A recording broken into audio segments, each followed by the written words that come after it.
wake up in absolute darkness. Wait, that's not right. You don't wake up, you just are. One moment there's nothing, and then suddenly there's you, a tiny spark of awareness floating in warm, cramped blackness. Congratulations! You've just gained consciousness, and honestly, you're going to regret it for the next 80 years. Where are you? Well, you're trapped inside a developing skull, about 6 months into gestation, and this bone prison is going to be your home forever. No doors, no windows, no escape route. Just you, some cerebrospinal fluid, and the growing realization that you're stuck here until the day you die. It's like being buried alive, except you're not dead yet, and you won't be for decades. Your first sensation isn't sight or sound. It's overwhelming claustrophobia. The skull around you is hardening every day, sealing you in tighter. You try to move, but here's the thing. You don't have arms or legs. You're just a wrinkly mass of neural tissue, completely dependent on a body you can't control. Then the sensory input starts flooding in. Holy hell, what is that noise? It's your mother's heartbeat, but to you it sounds like thunder echoing through your liquid world every single second. Boom, boom, boom.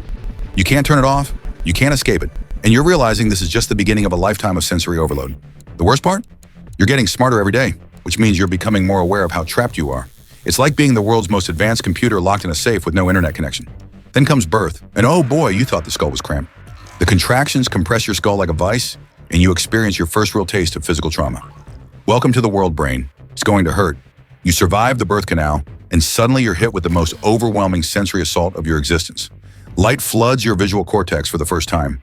It's like staring directly into the sun after living in a cave. Sounds hit you at full volume. Touch sensations bombard your developing nervous system. And you can't process any of it properly because you're still just a baby brain trying to work with a baby body that doesn't listen to anything you tell it. You want to communicate how overwhelming this all is, but your vocal cords are basically useless. All you can do is cry, which is the equivalent of screaming, "Help, I'm conscious and trapped." But all anyone hears is generic baby noise. They think you're cute. You're having an existential crisis. The early years are pure torture. You're developing incredible cognitive abilities, language, memory, reasoning. But you're stuck piloting a toddler body with the coordination of a drunk penguin. You know exactly what you want to do, but your motor cortex is still figuring out how to make limbs cooperate. It's like being a Formula One driver stuck in a shopping cart with square wheels. You start understanding language long before you can speak it properly. You listen to adults talking, and you get it. You understand the concepts, the humor, the complexity. But when you try to join the conversation, all that comes out is goo goo gaga. Everyone thinks it's adorable. You're screaming internally. School starts, and now you're discovering something terrifying. Other brains. Lots of them. And they're all different, all thinking different things. You thought being alone in your skull was bad? Now you realize you'll spend your entire life trying to connect with other trapped brains, and most of the time, you'll fail miserably. Your first crush hits like a truck. Your limbic system floods you with emotions you don't understand while your prefrontal cortex tries desperately to make sense of it all. You want to express these complex feelings, but you're stuck with the vocabulary of a 12-year-old. But here's the real kicker. You're starting to understand mortality. You realize that this consciousness isn't permanent. One day, you're going to stop existing. And unlike every other organ in your body, you're the only one that knows it's going to die. Your liver doesn't lie awake contemplating mortality. Your kidneys don't have existential dread. But you get to spend the rest of your existence knowing that it's all temporary. As adolescence approaches, you think surely things will get better. You'll have more control, more ability to express yourself. Wrong. The teenage years are about to begin, and hormones are about to turn your carefully developing neural networks into a chemical battlefield. So hormones flood through you like a chemical tsunami, turning your organized networks into pure chaos. One moment you're processing things rationally, the next you're having an emotional meltdown because someone looked wrong at the body you control.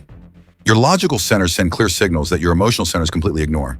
You develop incredible thinking power, but emotional control lags behind by years. You can solve complex problems, but can't figure out why certain songs make you want to cry. You're like a genius trapped in an emotional tornado with no way to find shelter. The teenage years become pure torture.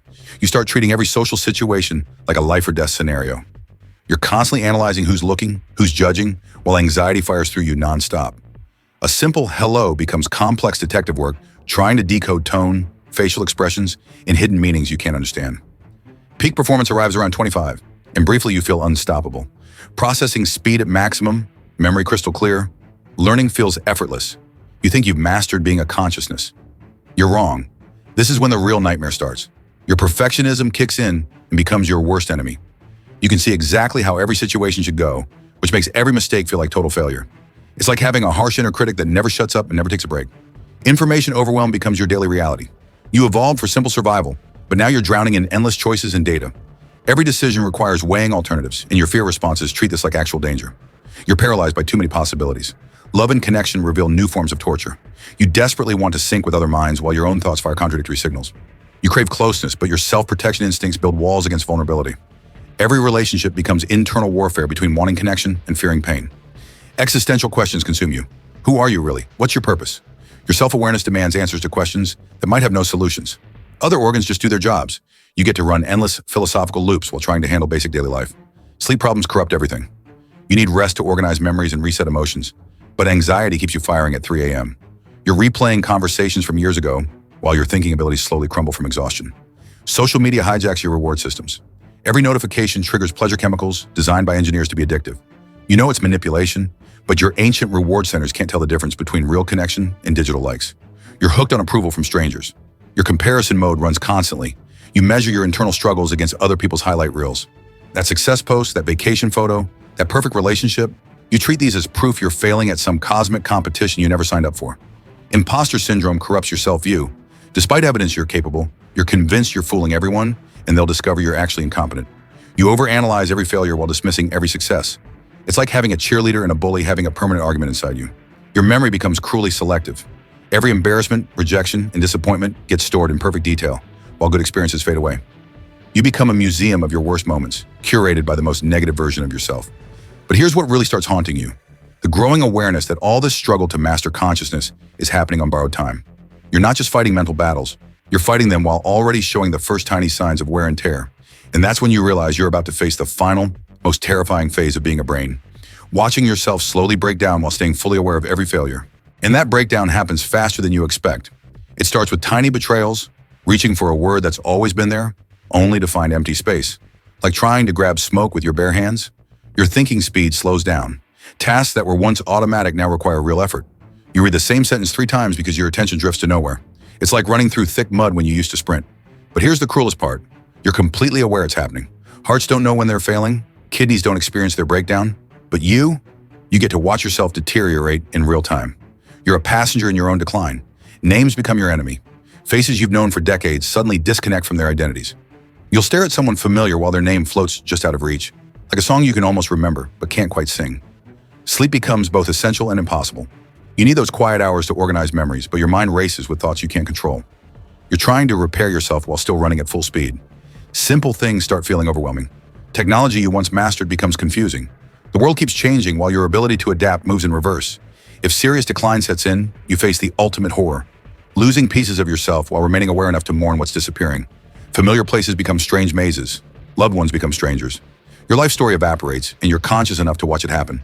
The cruelest irony becomes clear. While you fragment, you retain just enough awareness to be terrified.